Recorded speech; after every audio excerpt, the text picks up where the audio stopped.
In a world where the lines between good and evil blur, Good Guys and Bad Guys invites you on a thrilling journey of introspection and discovery. Are the heroes we admire truly noble? Are the villains we judge so harshly truly deserving of their fate? Unravel the mysteries of history, dive into conflicting perspectives, and confront the ultimate question: what truly defines good and bad? Don't miss this sharp and satirical masterpiece that challenges your perceptions and leaves you questioning everything you thought you knew. Subscribe to our channel now to explore more captivating stories and immerse yourself in thought-provoking adventures. Hit the bell icon so you never miss an update. Good Guys and Bad Guys. By Don't Ask Me Why, but I have to confess that it has always been a secret dream of mine to get to be the bad guy in a movie. I know it sounds weird, but what can I tell you? The truth is, however, that this would not be an easy thing to do. Not at all. This business of good guys and bad guys is more complicated than it looks on the surface. If you doubt me, think about this. Have you ever seen one of the movies featuring Bond? James Bond? I'm sure you have. I am referring, of course, to the super agent known to his friends as 007, working on Her Majesty's Secret Service and with a license to kill. Anyway, don't you think that rather than this guy saving the world, which is supposed to be his mission, it's the world that needs to be saved from him, since he generally causes more death and destruction than he ever manages to prevent, and he causes it in every way possible. Deaths, I mean, by shooting them, which is probably the most vulgar method, or having them devoured by gigantic crocodiles and sharks, or poisoned by spiders and snakes. But he has no qualms about using subtler techniques: skin suffocation from painting a beautiful girl all over in gold paint, laser rays, electrocuting people with fans in their bathtubs, or throwing them off a train, plane, or ship. He has even done it by tossing people off satellites into space. In short, a long list of ways to get rid of people. And there's more: burning buildings, exploding cars and boats, whole neighborhoods leveled. This guy must be the terror of the insurance companies. With all due respect, I would suggest to Her Majesty that she should consider hiring another super spy to spy on 007 with the mission to prevent the destruction he leaves in his wake. He's like Attila. Wherever he has passed, the grass will never grow again. So I ask you, is 007 one of the good guys? If your answer is yes, which is what we all tend to answer automatically, I'd love to know what I have to do in this life to be considered one of the bad guys. He sets the bar pretty high. There is no denying that this good and evil thing is a complex matter, because apart from disgraceful exceptions like Hitler, Stalin, Mao, or more recently, the repugnant president of North Korea, whose name I don't even know or care to learn, it's generally not very clear exactly who is good and who is bad. Another example of this can be seen with Kennedy and Khrushchev. These two gentlemen, here I refer to the extensive knowledge of my friend Zoilo, the information on 007 above are my own, were the protagonists of the Cuban Missile Crisis back in the 60s, when they came to the brink of annihilating all life on this planet. Allow me to refresh your memory of what happened. The Russian leader set up a slew of nuclear missiles in Cuba, about 100 miles away from Florida, just like the ones the Americans had in Turkey, right on the Soviet border.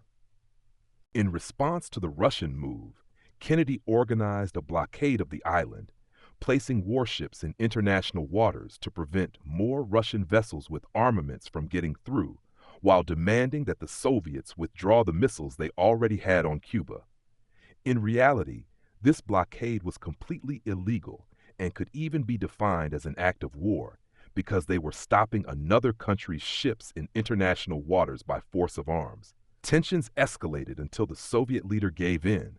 Luckily for us, because if he hadn't, we wouldn't be around today to tell the story, and ordered the withdrawal of their missiles, thereby avoiding the total holocaust that would have resulted from a nuclear showdown between the two superpowers.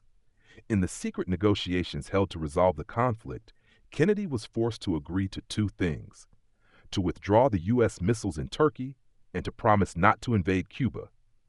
But the crafty devil made sure this agreement didn't get reported to the masses so that it wouldn't ruin his image.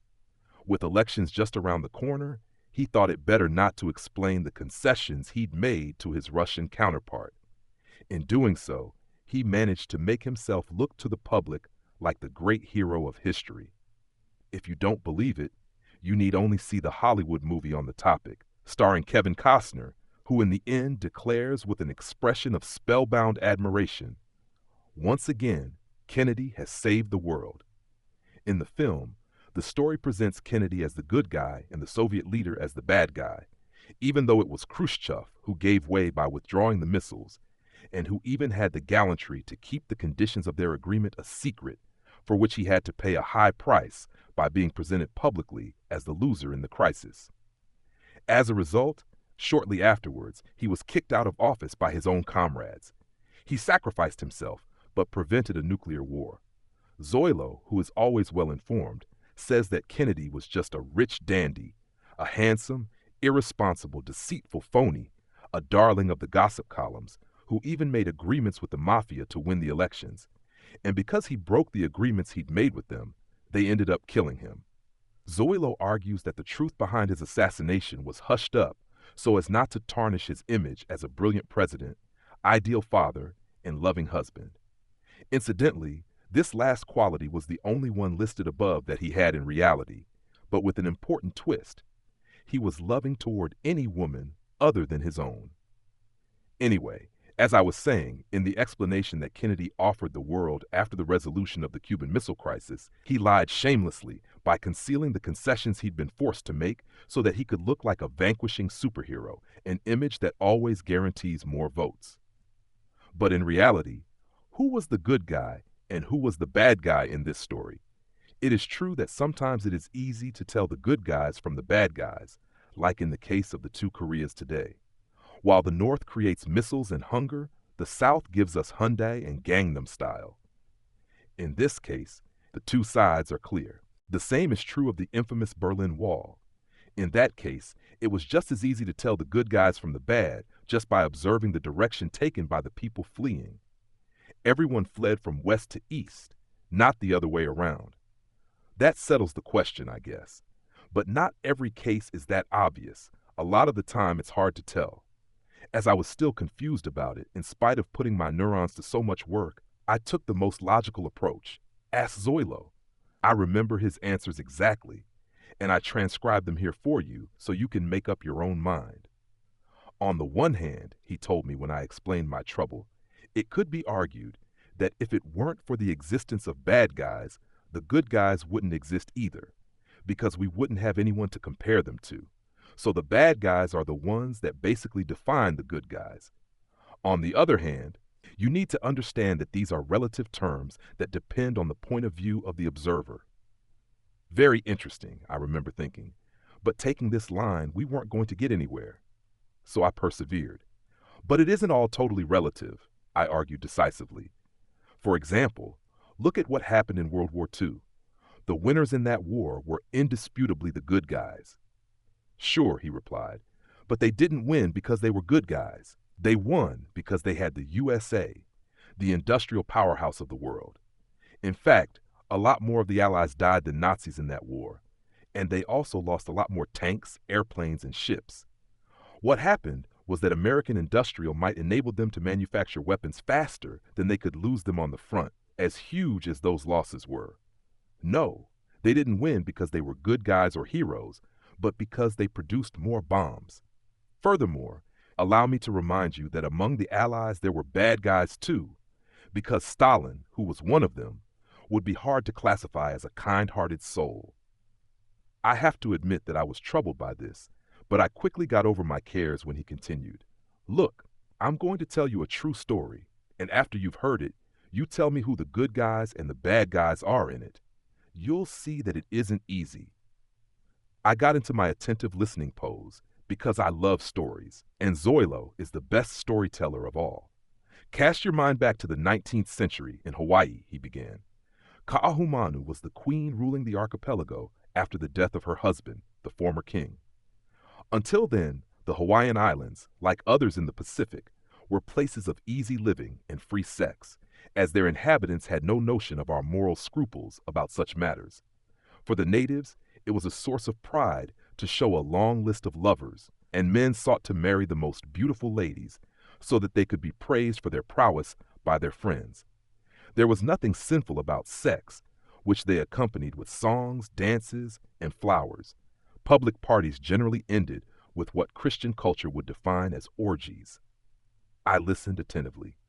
But this queen was very old when she came to power, and she had lost her passion, Zoilo went on, and she decided to surround herself with Anglican missionaries who got her to enact laws banning free love.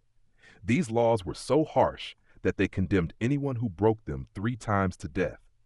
He paused for a moment and then went on. This moralization drew a gray shroud of sadness over the natives of Hawaii, and the population of the archipelago began to shrink as its inhabitants lost their sense of enjoyment of life. "What's the deal with that queen?" I couldn't help but exclaim. But Zoilo didn't even seem to hear me. At the same time that this severe Christian morality was spreading through the islands, he went on, so were venereal diseases, love of money and alcohol. The archipelago began to depopulate. So they decided to import manual labor from Asia, which is why there are so few actual descendants of the Hawaiian natives left today, and so many Asians. All that has been preserved from those idyllic days are the flowers and the music.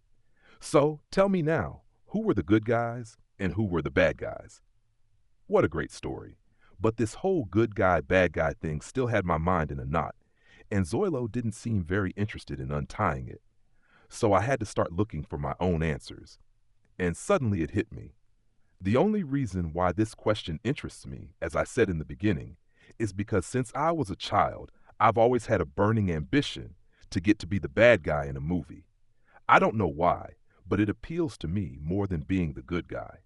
Perhaps it's genetic, or something I ate that didn't go down well, or who knows.